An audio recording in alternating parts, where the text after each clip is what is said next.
raise your hand if you thought this game was not going to be close. Seriously? That many? I didn't. Here's the review. Hey, what's up, everybody? It's Drew, better known as RockChalk01, and yesterday, whenever you're watching this, the 5th-ranked Kansas Jayhawks returned to Allen Fieldhouse to take on in-state rival Kansas State for the second installment of the Dillon Sunflower Showdown, and won comfortably against the Cats by a final score of 102-83. This is the second game that KU passed the century mark. The first was Missouri. So both rivalry games that were in Allen Fieldhouse, KU put up the same amount of points on both the rivals, which was 102. With the win, the lucky number is now 2 games for KU to clinch at least a share of the Big 12 title and 3 games to win it outright. So we got to win at least the next 2 out of 4 or 3 out of 4 for a Big 12 title. Also with the win, KU moves to 23-4 on the season and 12-2 in Big 12 play. What an incredible shooting night for this Kansas team.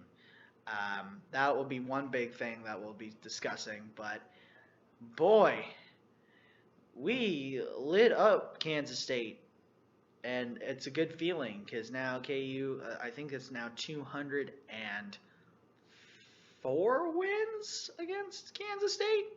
Could be wrong on that number, but it still continues to be the largest number of victories against a single opponent. But yeah, always good to beat K-State. And we swept them, which was another thing. With that being said, all my gibberish, for those of you who do not know, I give positives and negatives about the game, give a player the game and a player who needs to improve. Without further ado, let's jump into this. The biggest positive in this entire game was KU's shooting besides the free throw line. Originally, it was the first half. KU shot 63% from the field and 54% from downtown, which are insane numbers because we haven't done that in a single half in I don't know how long. But then we back it up with a better shooting second half. KU shot 66% from the field in the second half and 73% from beyond the arc. Holy cow.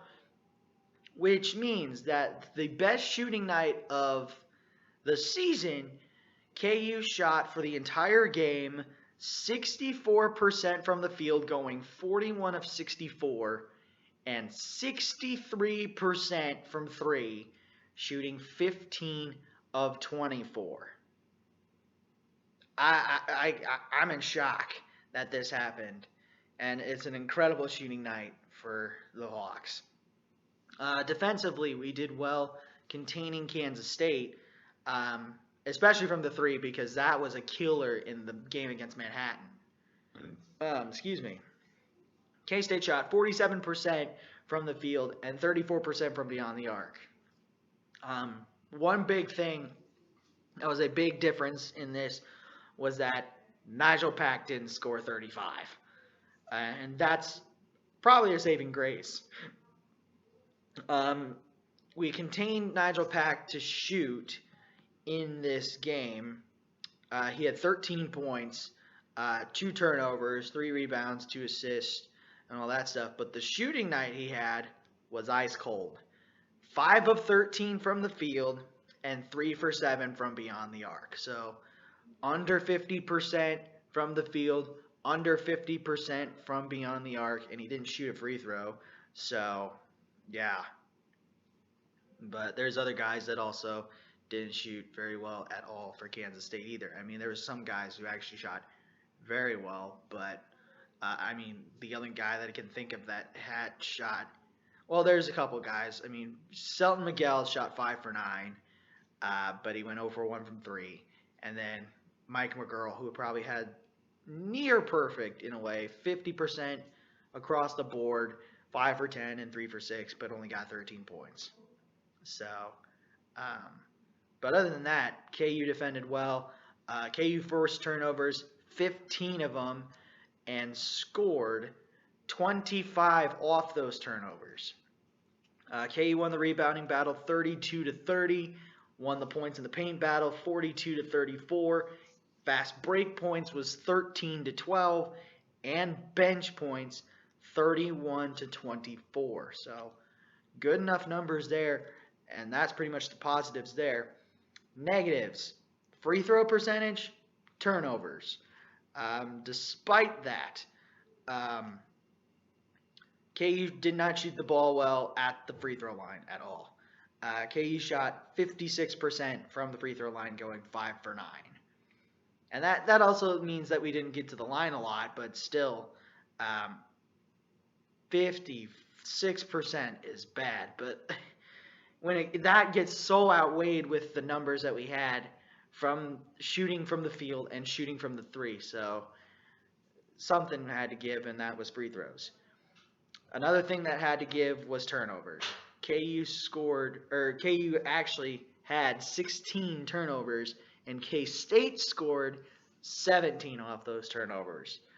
A little bit of sloppy play, maintained some bad things that happened in this game. And honestly, if the turnovers were down, this could have been a 30-point win in my mind. And I didn't even think it would be a 30-point win. I thought the game would actually be, because going back to the game in Manhattan, I thought this game was going to be a lot closer. I thought it'd be probably at max 3 possessions, so about 7 to 9 points. This was more than that. So, but the positives outweigh the negatives a ton in this. So with that being said, those are my positives and negatives. Player of the game, there's many options that I could choose for player of the game, but I'm going to give some honorable mentions. First off, I'm going to give one to Jalen Coleman-Lands, a pretty good shooting night for him. 9 points and 1 assist. 3 for 5 from the field and 3 for 3 from the beyond the arc in 13 minutes of play. So a good shooting night for Jalen Coleman-Lands. Also a good shooting night and a good performance by Joe Yesufu. 9 points, 1 rebound, and 2 assists and a steal in 16 minutes of play. 3 for 5 from the field, 2 for 4 from 3, just 1 for 2 from the line, but he's now starting to miss free throws. Another guy that I can think of was Mitch Lightfoot. 13 points, 3 rebounds, a steal in 17 minutes. Went 6 for 7 from the field and 1 for 2 from the line. Good shooting night for Mitch. My gosh. It's always when we play K-State at home, that's when Mitch decides to go crazy. I mean, he did it in 2019. He did it in 2020. 2021, not so much. Or excuse me, he didn't even play in 2020. But 2019, 2021, and 2022, he's played outstanding in those games.